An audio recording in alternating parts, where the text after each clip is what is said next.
Sinfonia, de Beethoven, uma das músicas clássicas mais tocadas no mundo todo.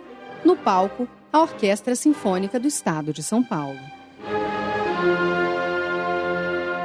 Primeira vez que eu assisto uma regente ao vivo com a Orquestra de São Paulo, eu estou muito emocionada. Agora é o violino, agora é o violoncelo, e aí você vai identificando cada instrumento numa harmonia só, isso me encanta. Eu acho que a música, ela massageia a gente por dentro.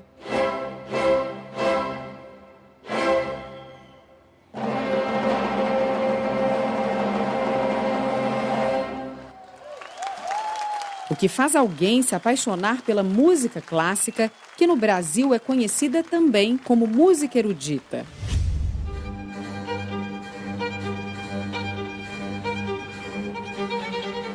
Meu nome é Sara, tenho 28 anos e toco na Orquestra Baquiana Filarmônica. Começou a partir de um teste que eu fiz para uma escola de música em São Paulo, que era uma escola gratuita. Eu tinha 11 anos na época, porque a princípio era para ajudar tocando na igreja. Eu aprendi muita coisa estudando violino. E uma delas foi a ter uma disciplina, porque é indispensável para você estudar um instrumento, precisa de disciplina. E aí eu quis testar isso, né? E a forma de testar isso é fazendo um teste. Uma orquestra jovem, na época, eu tinha 15 anos. Me matei de estudar. Nossa, eu estudava 8 horas por dia. E aí eu fiz esse teste e passei. Eu vi um outro lado da música, né? Que não era só eu chegar, estudar e tocar. Eu vi um outro lado que era o palco. Você pisar num palco e olhar a plateia cheia e você poder tocar é uma sensação única. É único. E foi esse o momento que eu decidi que eu queria isso.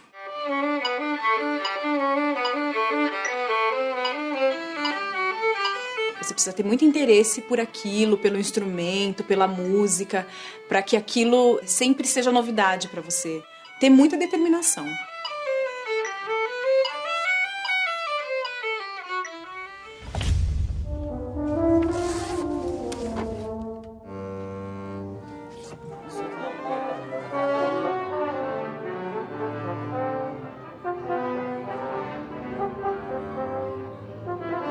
Pessoal, boa tarde.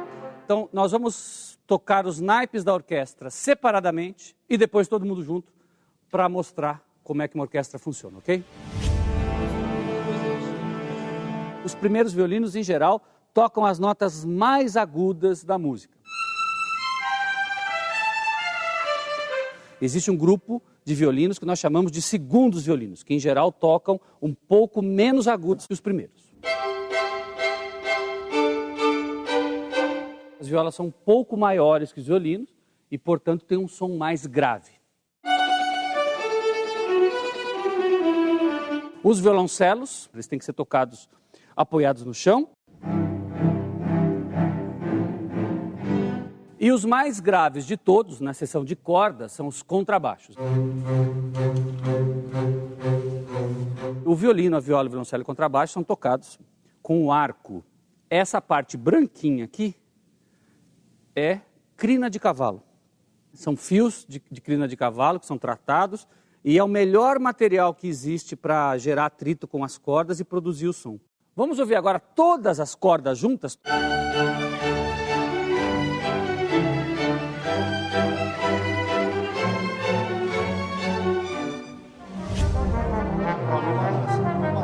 Ali no meio ficam os instrumentos de sopro feitos de madeira. Eu vou começar pelo oboé. É um tubo de madeira, ela é ébano, que é a melhor madeira para se fazer o oboé.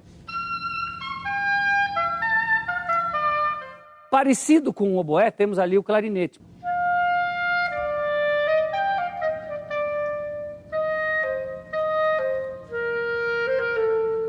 Já o fagote é um tubo enorme, por isso ele consegue fazer notas bem mais graves, né?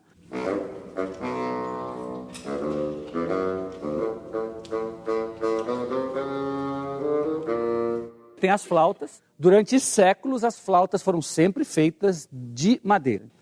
Mas houve um momento na história em que se desenvolveu uma tecnologia que permitiu fazer as flautas de metal, mantendo a característica sonora da flauta de madeira. E a gente tem também aqui a flauta piccolo. Piccolo é uma palavra italiana, quer dizer pequena, e por ser bem pequena, tem um som muito, muito, muito agudo.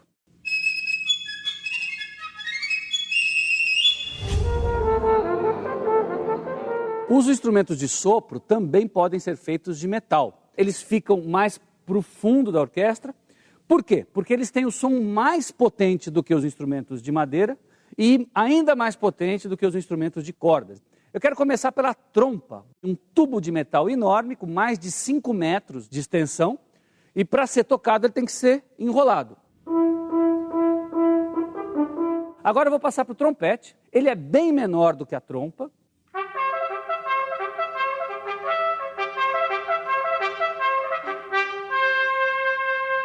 Ao lado dos trompetes, nós temos 3 trombones. Ele produz o som deslizando uma parte do instrumento, né?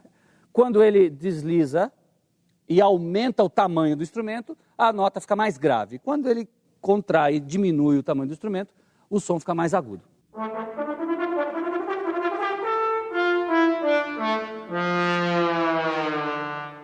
E finalmente a gente tem a tuba. É o instrumento mais grave da seção dos metais, equivaleria aos contrabaixos, né? Muitas vezes a tuba e o contrabaixo tocam as mesmas notas na orquestra, né? Um ajudando o outro a fazer um som potente.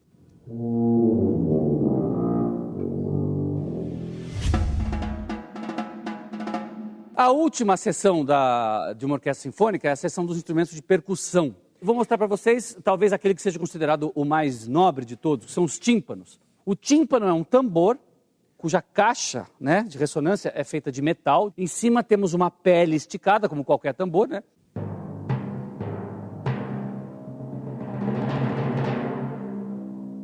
Uma outra seção são os pratos. Quando ele bate um prato no outro, faz um som bem forte, bem brilhante. Uma orquestra sinfônica pequena tem pelo menos 60 músicos. E uma orquestra grande pode chegar a 100, 110 músicos.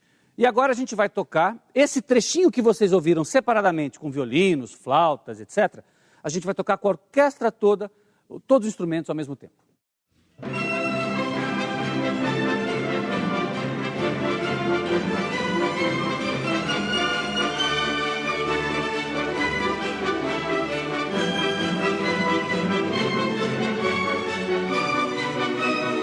Atualmente, tocar um instrumento como piano, violino ou flauta é uma atividade para músicos profissionais. Mas nem sempre foi assim. Nos séculos 18 e 19, a Europa vivia um tempo de grandes revoluções na política e na economia. A burguesia, formada pelos proprietários de indústrias, comércio e bancos, via sua fortuna crescer. Mas ser a dona da riqueza não bastava. Era preciso imitar os hábitos da nobreza. Os mais ricos dessa burguesia, eles querem ser reconhecidos como pessoas importantes. Então, muitas dessas pessoas ajudaram a construir museus, a construir teatros, a construir salas de concerto, patrocinavam orquestras, contribuíam para a ópera, para atividades artísticas em geral, né? Um dos sinais de status era tocar um instrumento. Todo mundo que tinha dinheiro comprava um piano e botava em casa um piano e ia ter aula de piano. Então elas podiam ir ao concerto e ouvia o que a gente hoje chama de uma música erudita complicadíssima para a gente entender. Para eles não era, porque eles estavam acostumados, eles tocavam, né? Eles estavam acostumados com o idioma musical. Se a gente voltasse numa máquina do tempo e entrasse numa sala de concertos do século XIX, sei lá, 1880, você pode ter certeza que 99% daquelas pessoas sentadas lá, todo mundo era músico amador. Todo mundo fazia música em casa. Para saber um pouco mais como a música clássica atravessou os séculos e chegou até nós, vamos voltar no tempo. Antes do século XVI, os instrumentos tinham a função de acompanhar o canto. O que importava eram as vozes.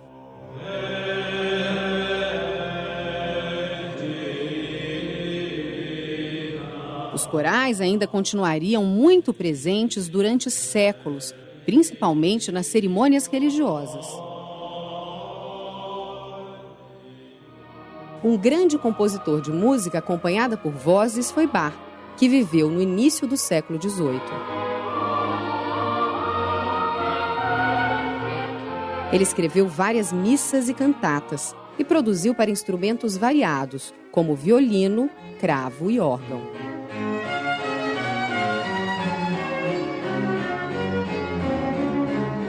Foi ainda no século XVI que alguns compositores começaram a escrever somente para instrumentos. E os instrumentos eram tão diferentes que hoje em dia nem são mais tocados. Clavicórdios, cornetos e alaúdes. No século XVII surgem pela primeira vez gêneros musicais puramente instrumentais.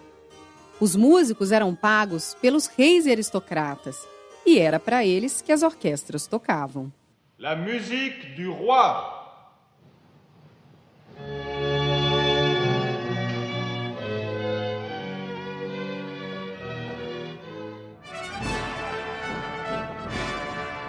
O compositor italiano Claudio Monteverdi foi um dos primeiros a definir quais instrumentos deveriam tocar a obra, decisão até então tomada por quem ia executar a música.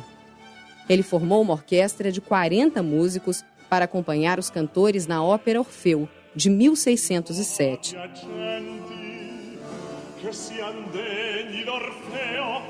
A ópera, mistura de música e teatro, surgiu na Itália alguns anos antes, se expandiu por toda a Europa e ganhou popularidade.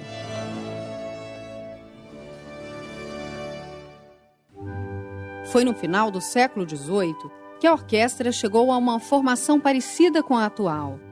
A música clássica saía das igrejas e salões dos aristocratas para os teatros e espaços públicos. Esse hábito que a gente conhece hoje de ir a um concerto, sentar para ouvir música, não existia até na cultura humana, né? A música era usada só para rituais, fosse um ritual religioso, para um casamento, para um batizado, para um funeral. O que o ser humano descobriu no século XVIII é que, além disso, a música servia também para ser apreciada, para ser desfrutada pela sua própria beleza. Mozart,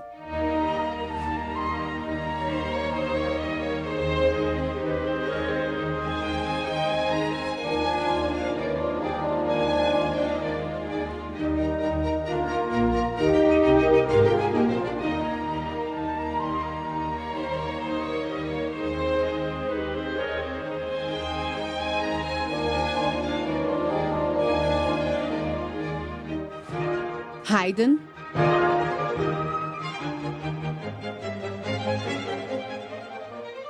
Beethoven.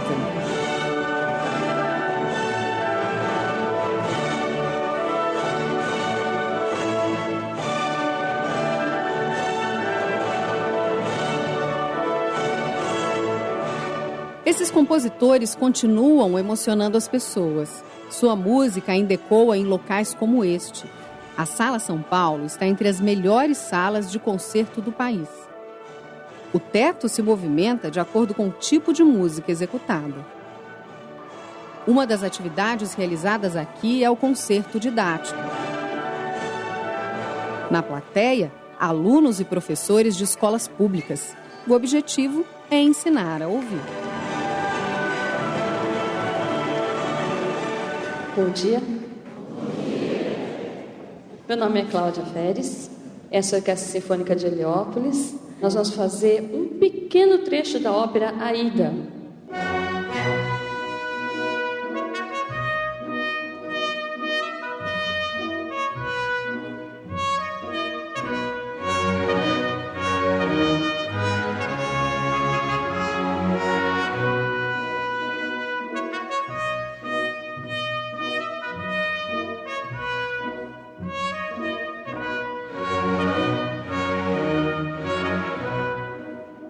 A mão direita, basicamente, o que ela faz é o pulso da música.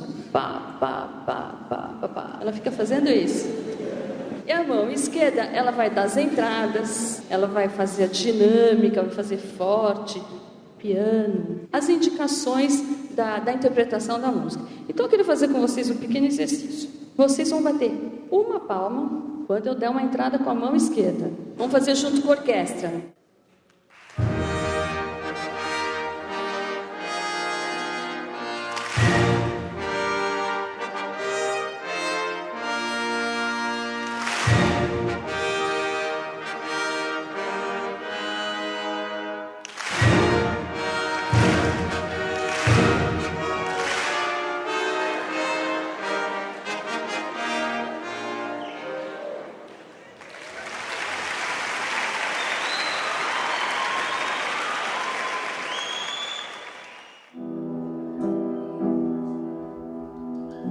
Leandro Oliveira foi para a universidade estudar música.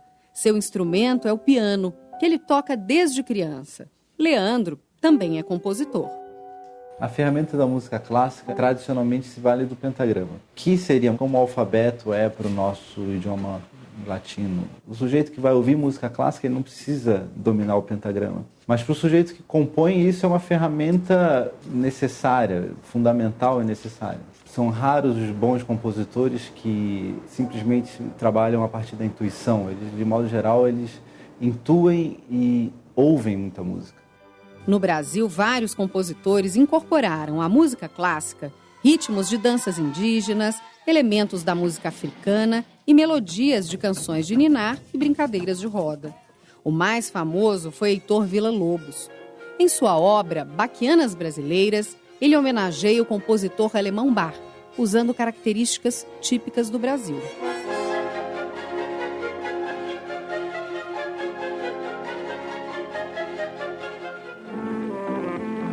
A influência dos ritmos e canções populares na obra de Villa-Lobos está presente até nos títulos. Na Baquiana número 4, o movimento chamado coral recebe o nome de Canto do Sertão. Na Baquiana número 2, o movimento tocata vira o trenzinho do caipira.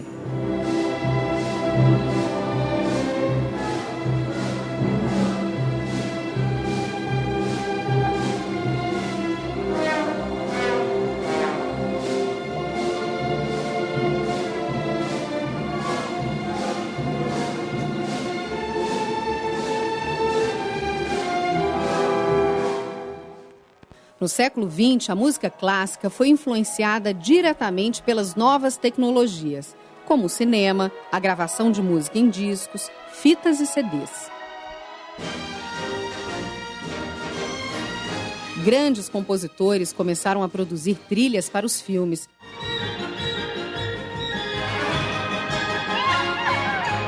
A distância entre música clássica e cultura popular diminuiu.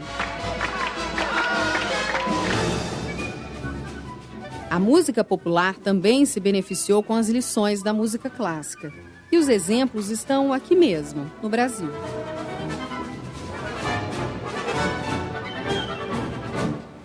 Vários dos nossos músicos começaram a carreira tocando os clássicos. Um compositor importante, como Tom Jobim, teve aulas de piano e violão com um professor alemão, que formou uma geração de maestros e músicos de orquestra. Antônio Carlos Jobim.